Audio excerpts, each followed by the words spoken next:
Good win that then, Terry.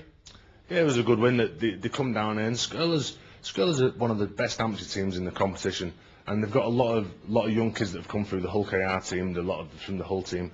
The number 2 from Dave Wilson actually played prop forward against Widnes the other year, and very tough competitor, along with Sean Wildbow, who's been there, and his brother actually plays Loz Wildbow for Featherstone Rovers.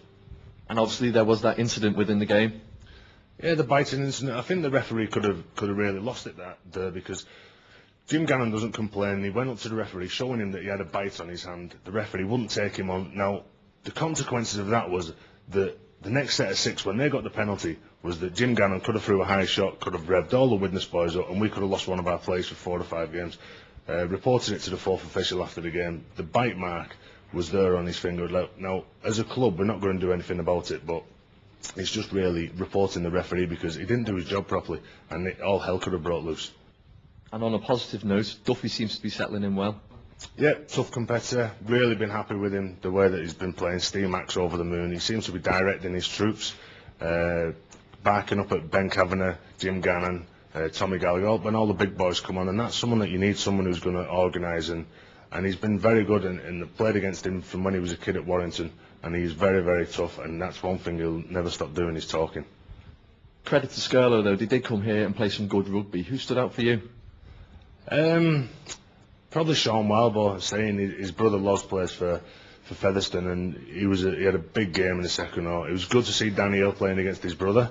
I was winding him up before the game, saying his brother was going to get the bragging rights on him. But it was always going to be one of those tough games. That you've got a professional team, and it's like they're Wembley coming to the Stobart Stadium. That they want to impress everybody, and they're building up for it. But whether the professional lads, they don't know what to expect of the amateurs. I've been in that position a number of times, and it's very hard, and it's not been disrespectful to get motivated. Paid professionals the lads are, but they don't know what to expect, and I think they were shocked as well because the Skirlaugh boys were outstanding. They come up, they scored, it was 18 points in the first half they scored, and it was disappointing the way that the Widnes players reacted, and were letting them in with some easy tries, but credit to Widnes for the way they played in the second half. I think Steve McCormack gave them a bit of a rocket actually. So who actually stood out in the Widnes team for you? I think the standouts everywhere. Like obviously Dean Gaskell's been played of the month. He's had a fantastic start to the campaign. I've been very, very impressed with the young kids like Jason Crooks and Ben Kavanagh, Shane Grady, another one that never really known much about him before he played. Never known much about him. I was talking to some of the Wigan boys after the Wigan game, and I was looking at him. I was fearing for him. He was only a young kid. I was fearing for him, thinking of Feka Pallicina running straight at him, and Phil Bailey come up to me after the game. He said, "Who the hell was that lad who was up marking me?" I said, "Why is that?" He said, "Because the first time I took the ball up, he stood up and headbutted me." No, this is to a full-blown Aussie international, and there's me worried about him. But if he can go around doing that to people like Phil Bailey, I'm sure he's going to handle himself in the league.